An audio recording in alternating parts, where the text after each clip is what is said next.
A desvalorização do real desencadeou uma saída em massa de investimentos do Brasil com destino aos Estados Unidos.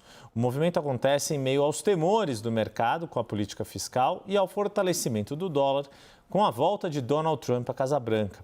Isso impulsiona uma piora na percepção do chamado risco Brasil, fator que acelera a saída de aplicações. Além disso, o mercado lida com uma mudança no perfil do investidor, que tem mandado mais recursos para o exterior. Desses investimentos que saem do Brasil, a maioria está sendo colocada na renda fixa dos Estados Unidos, evitando as variações de bolsas de valores, por exemplo. Deixa eu então começar contigo, Faria, dar um pouco desse contexto, porque eu acho que tem dois mecanismos aqui que vale a gente apontar. Ao longo dos últimos tempos, dos últimos meses, uma maior facilidade de acesso a investimentos no exterior, né? Isso tem se tornado mais fácil para o brasileiro conseguir alocar os seus recursos no exterior. Não precisam ser grandes investidores, os investidores com menor volume de recursos também têm conseguido fazer isso. Mas é claro que a gente tem vivido esse contexto aí mais recente de alta do dólar aqui no Brasil e essa expectativa em relação à política monetária americana. Eu queria uma avaliação tua do quadro para a gente começar a nossa conversa. Ok, perfeito. Bom, a internacionalização de portfólios do investidor brasileiro começa há mais ou menos uns 10 anos, quando os fundos multimercados começaram a ter alguma possibilidade de fazer investimento no exterior para pessoas físicas, que a gente chama de investidor não qualificado, né, o investidor em geral, porque o qualificado ele precisa ter 1 milhão investido em mercado financeiro ou declarar que ele é qualificado e que ele entende as regras do mercado. Mas quem tem valores menores, até aproximadamente 10, 8 anos atrás, não tinha nem através de fundos de investimento como diversificar.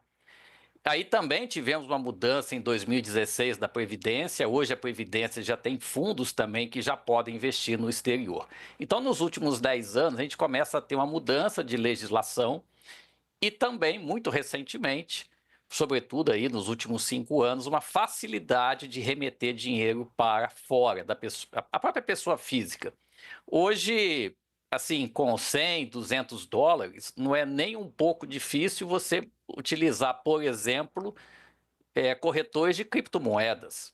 Então, é razoável, né, com mil reais, você já ter aí algum tipo de estratégia de investimento em criptomoeda, ou até mesmo em investimento diretamente no mercado de ações americano, ainda mais que essas 7 magníficas que são ações de tecnologia ligadas à inteligência artificial, como a Nvidia, Apple, Google, Microsoft, Facebook, tem Tesla, né, tem tido uma alta espetacular e também os títulos de renda fixa americana. Por quê? Você ficar em dólar, e hoje, né, o título de 10 anos americano volta lá para a faixa de 4,6 ao ano, então você ficar numa moeda forte e tendo um rendimento de 4,6% ao ano é realmente bastante interessante. Então, a facilidade de remessa, isso começou já tem um tempo. Hoje você tem fundos que são praticamente quase dedicados a fazer o investimento lá fora. Mas a facilidade da remessa direta pela pessoa física em valores baixos, isso permite uma internacionalização maior do portfólio, que, aliás, ainda é baixa na média, e, naturalmente, a percepção dos investidores, porque muito se fala do mercado financeiro, né? Muito se fala da Faria Lima, mas o fato é que o que significa mercado financeiro, ou como alguns gostam de falar, os especuladores da Faria Lima, nada mais é do que as pessoas físicas que fazem seu planejamento financeiro. Nesse planejamento financeiro, ele pode ser organizado ou não, né? Nem todo planejamento é de fato organizado, mas ele vai guardar o seu dinheiro todo mês para que ele possa utilizar no futuro, para comprar uma casa, para estudar, mandar um filho para o exterior, para se aposentar. Então, ele vai investir esse dinheiro no mercado. Então, no momento que ele percebe que a situação externa está melhor do que a situação interna, então ele vai buscar uma diversificação e a moeda forte é o dólar. A percepção é que o momento é esse, Thaís, dessa de que a situação aqui está tão incerta que lá fora está mais seguro? Acho que tem uma mistura de tudo, né? Tem uma mistura, assim, da possibilidade de você diversificar, do brasileiro diversificar o investimento, né? Que é uma coisa que não tinha nem plataforma para isso, mas certamente o preço daqui, a situação do Brasil assusta. E é sobre susto que eu quero ouvir você, Faria, porque hoje, Natal, feriado, né? Feriado aqui, feriado nos Estados Unidos. Quem botou a cotação do dólar lá no Google Finance, tomou um susto, porque o dólar estava cotado a 6,30, quase 6,40. E aí a AGU, a Advocacia Geral da União, foi atrás dessa história, pediu para o Banco Central entender o que estava acontecendo. Nós também fomos atrás dessa história, perguntamos para o Google o que era. O Google disse, olha, a gente usa dados de plataformas externas, né, terceirizadas, não somos nós que provemos essa cotação. E agora há pouco, a gente acabou de dar essa notícia aqui na CNN, no CNN Money, agora há pouco o Google avisou que retirou temporariamente a cotação do dólar. Eu até entrei aqui no Google Finance para... Pela segunda vez em questão de um mês que isso acontece, exatamente. Né? Eu até entrei aqui no Google Finance para ver se tinha mesmo, e não tem, sumiu. E aí, Faria, eu queria te ouvir um pouco assim, o que você acha que aconteceu, se há erro, se há a captação de uma negociação extra-mercado, como é que a gente explicaria essa discrepância? Lembrando que o dólar fechou a 6,18 no câmbio oficial na segunda-feira, que foi o último dia dos negócios no mercado. Perfeito. Bom, hoje é um dia em que os mercados de fato estão fechados. Agora que estão começando a abrir, né? Mas o mercado está fechado, o mercado brasileiro só vai abrir amanhã às 9 horas. E é possível você, de alguma forma, remeter dinheiro hoje para o exterior. Ou até mesmo, imagine que você já tem o dinheiro em uma determinada corretora de cripto. Eu até fiz a simulação aqui, tá? Mais cedo, por volta das 4 da tarde, depois por volta das 5, para comprar Bitcoin em reais e para comprar o SDC, a outra moeda também, que você pode transformar em dólar, né? Para poder operar em cripto.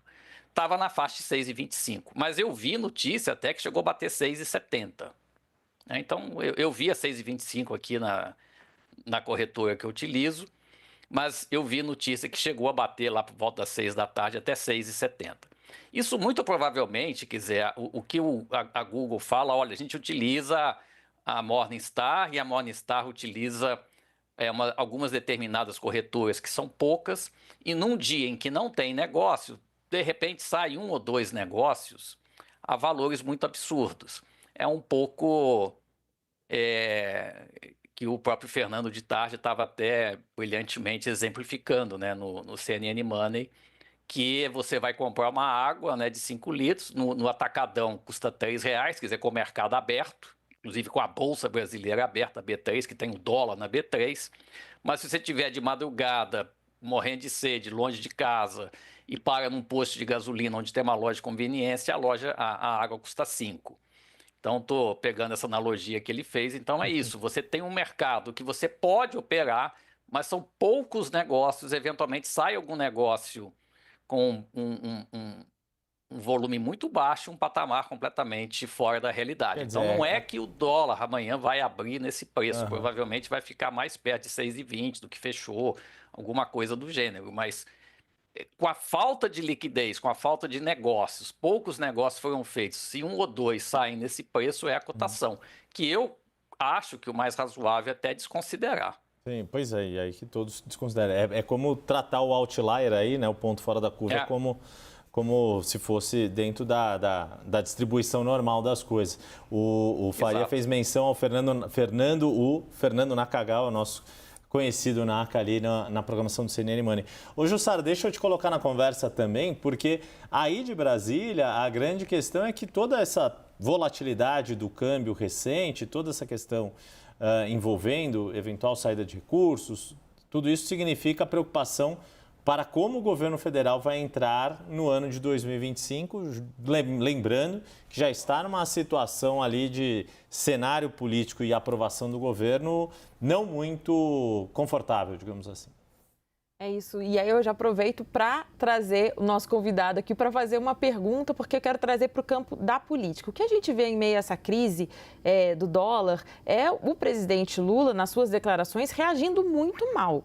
E aí a minha pergunta é, o quanto essas declarações, essas reações negativas do presidente, que coloca o mercado ali como inimigo, até meio como um perseguidor ao governo, o que dá para esperar daqui para frente a partir desse entendimento? O presidente, numa recente entrevista, disse que o mercado não tem que se preocupar, por exemplo, com os gastos do governo. O que dá para esperar a partir dessa reação do presidente Lula nessas declarações?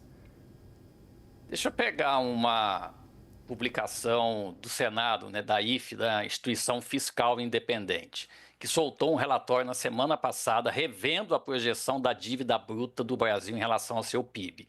Em junho, a IFE considerou que a dívida bruta do Brasil ia bater 104% no ano de 2034. Agora, o cenário base da IFE é de 116% do PIB de dívida. Ou seja, daqui a 10 anos a gente vai estar saindo de mais ou menos 78% do que é hoje para alguma coisa em torno de 116% do PIB. Lembrando que o governo Lula assumiu com uma dívida bruta de 72% do PIB. A única métrica que o mercado financeiro hoje está prestando atenção é a métrica dívida bruta sobre o PIB. Por quê? Porque o crescimento dessa dívida está ficando exageradamente alto. E isso vai acabar inviabilizando o governo. Só para dar aqui um exemplo. Hoje, a Selic vai para a faixa de 14%, como o próprio Banco Central está estimando, e a inflação deve ficar aí, com essas altas de dólar e tudo mais, por volta de 6%. Então, uma conta simples, 14%, que seria a Selic prometida, mas a gente acha que vai ser um pouco mais. Menos 6% de inflação dá 8%. O ano que vem, o Brasil vai crescer em torno de 2%. Então, 8% de juros acima da inflação, menos 2%, que é o crescimento do país, que é o PIB, dá 6%. Se a dívida do Brasil vai fechar o ano em 80% do PIB, então, se eu pegar esse 6% e multiplicar por 80%, vai dar algo em torno de 5%. Esse deveria ser o esforço de poupança do governo para o ano que vem, o que na atual circunstância, impossível de ser feito. O governo fala, olha, eu tenho um arcabouço fiscal e esse arcabouço fala, ano que vem eu vou fazer um déficit zero. Mas o esforço de poupança do governo tinha que ser 4%, 5% para poder controlar o déficit, o que se torna politicamente inviável. Então, os agentes econômicos, as pessoas que têm algum patrimônio no mercado, estão enxergando isso. A foto do Brasil é boa, o desemprego é baixo, a inflação ainda está próximo do teto da meta, mas está, como diz o presidente, 4 e pouco. O país ainda está crescendo 3%, e isso não está levando urgência para os políticos em Brasília. No momento em que você tem baixa desemprego, inflação abaixo de 5%, o país crescendo, para que fazer um ajuste fiscal? Se a gente tem um arcabouço, estamos bem ou mal cumprindo o arcabouço. Mas as medidas não estão... o termômetro não tá certo para essa febre. É como se o termômetro indicasse assim, olha, a temperatura normal é 38, e nós estamos com 38, mas a febre é 36,5. Então, esse termômetro está errado e as medidas que estão sendo adotadas são inadequadas. Então, é por isso que o mercado está fazendo o quê? Ajustes. E uma das formas de fazer ajuste na desconfiança é o dólar subir. E qual é também a linguagem política que Brasília, pelo menos até agora, entendia? É dólar. Então, o dólar foi a 5,80, o governo, vou fazer um pacote. Mas esse pacote, ele acabou não sendo convincente. Agora o dólar está para 6,20. E o Congresso agora está de férias, está tendo aí um mal-estar com o Supremo e o Congresso por causa de emendas. E qual vai ser a taxa do dólar que vai, de fato, acordar os políticos e falar, gente, vocês precisam atuar? Será que vai ser o 6,20, 6,30, 6,50? A gente não sabe, porque essa é a linguagem política. E na desconfiança você quer uma moeda mais forte. E a moeda mais forte é o dólar, ainda mais que os Estados Unidos, eles estão na liderança do crescimento mundial. A Europa está crescendo próximo de zero, a China está com um crescimento muito fraco, mesmo colocando aí até mesmo trilhões de dólares para impulsionar a economia e não consegue. Então, os Estados Unidos é um sugador de fluxo, vai cortar menos juros, a economia está crescendo mais de 3% ao ano, a Bolsa está indo bem, as principais empresas estão nos Estados Unidos, e o Brasil, você está com uma crise de confiança, e que em breve o Banco Central não vai poder subir demais os juros, porque não vai resolver, porque o problema não é juro, o problema é ajuste de conta. Mas, se a foto está bonita, é difícil convencer que tem que fazer um ajuste.